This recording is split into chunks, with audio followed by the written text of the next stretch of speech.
Auzubillahiminash-shaytanir-rajim. Bismillahir-rahmanir-rahim. अस्सलाम वालेकुम. My name is Sana Sultana, PhD scholar from Bahauddin ज़िक्र यूनिवर्सिटी मुल्तान. अच्छा गाइस, आज मैं आप सारों को कम्प्लीटली रेगुलर स्पेस का एक और थ्योरम आप लोगों को पढ़ाने जा रही हूँ. और वह थ्योरम क्या है? वह थ्योरम ये है, एवरी सब space of completely regular space is completely regular. और ये बिल्कुल वैसे ही है जैसे आपने एवरी सब space of T0 is T0, T1 is T1, T2 is T2 और रेगुलर इज़ रेगुलर.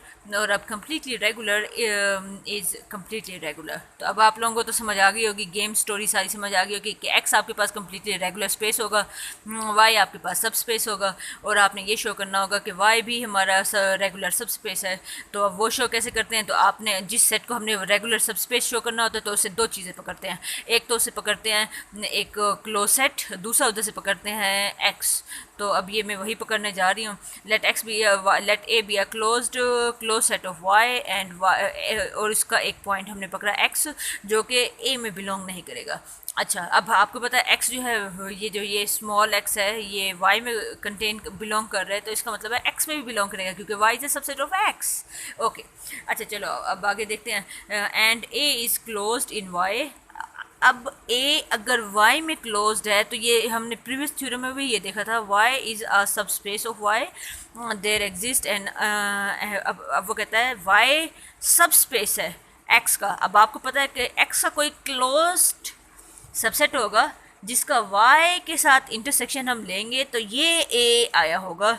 यहाँ पे भी उसने वही किया. Then there exist a close subset b of x such that b का y के साथ इंटरसेक्शन लेंगे तो a बनेगा. ओके, बात समझ आती है. और ये प्रीवियस थ्योरम में भी ये काम किया था. x जो है a का हमारे पास वो नहीं है, एलिमेंट नहीं है, ए में बिलोंग नहीं करता. सो इसका मतलब है एक्स जो है ए बी इंटरसेक्शन वाई में भी बिलोंग नहीं करता. This implies that x does not belongs to b. अब बी को क्यों नहीं बिलोंग करता? आपको पता है क्योंकि एक्स वाई में तो बिलोंग करता है. अगर एक्स जो है वाई में है, बी में भी होता तो यहाँ पे x belongs to a intersection b आता. लेकिन अब क्योंकि अब वो कहता है एक्स ए में नहीं है तो अब इन दोनों में से किसी एक में नहीं होगा, तो इसका मतलब है एक्स बी में नहीं है क्योंकि एक्स 100% वाई में तो है. अच्छा चलो अब आते हैं कहाँ. अब फिर उसे याद आया कि हाँ भाई, मेरा एक्स तो कम्प्लीटली रेगुलर स्पेस था. तो एक्स की दुनिया में वो कहते हैं there exist a continuous function. एक कंटिन्यूस फंक्शन है जो एक्स के एलिमेंट इसमें फेंक रहे हैं सच डैट एक्स में, क्योंकि ये एक्स आपने खुद ही ऊपर बता दिया था एक्स वाई, ये जो एक्स है ये स्मॉल एक्स है कैपिटल एक्स का बिलोंग कर रहा है. और ये बी के बारे में आपने बता दिया है क्लोज्ड है, और बी के बारे में ये भी बता दिया कि उसमें एक्स बिलोंग नहीं कर रहा. तो हम लोगों को सिर्फ ये चाहिए होता है, एक क्लोज सेट चाहिए होता है. वो क्लोज सेट हम लोगों ने पकड़ लिया है, वो हमारा बी है. और ये क्लोज्ड सेट बी, और हमें एक एलिमेंट चाहिए होता है उस सेट में से, और एक्स में वो एलिमेंट बिलोंग कर रहा है. एक्स से क्लोज सेट पकड़ लिया और सच डैट वो एलिमेंट इस बी में बिलोंग नहीं कर रहा. तो अब आप एक्स की प्रॉपर्टी यूज़ कर सकते हो कि कंटिन्यूस मैप 100% एग्जिस्ट करेगा, जिसमें ये पॉइंट पुट करेंगे, ये पॉइंट पुट करेंगे तो 0 आंसर आएगा, ये क्लोज सेट पुट करेंगे तो 1 आंसर आएगा. अब वो एक नई फंक्शन डिफाइन कर रहा है, इसके बारे में मैं आपको एक्सप्लेन करूँगी.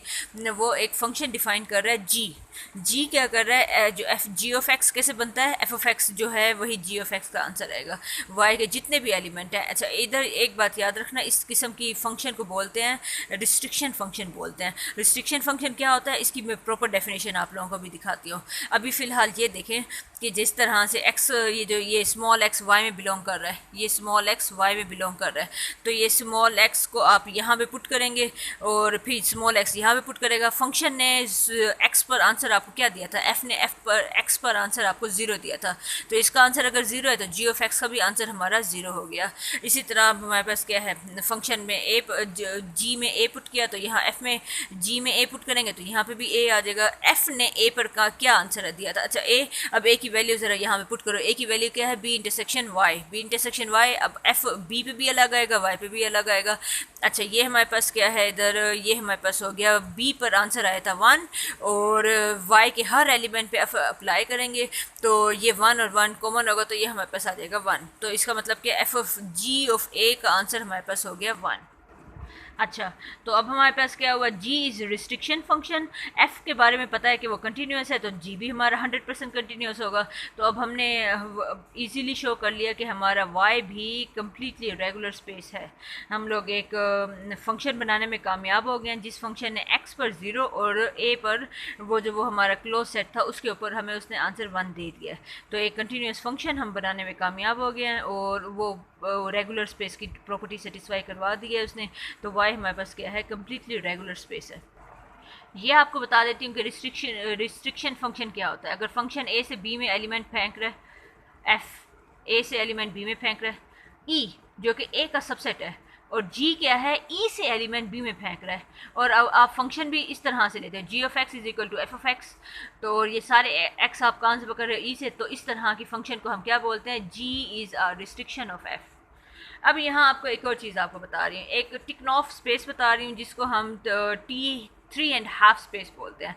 जिस तरह 3 स्पेस क्या था, regular plus T1 is equal to 3 space, T3 space. अब यहाँ पे T3.5 स्पेस, ये क्या है, completely regular plus T1 space is a T3.5 space.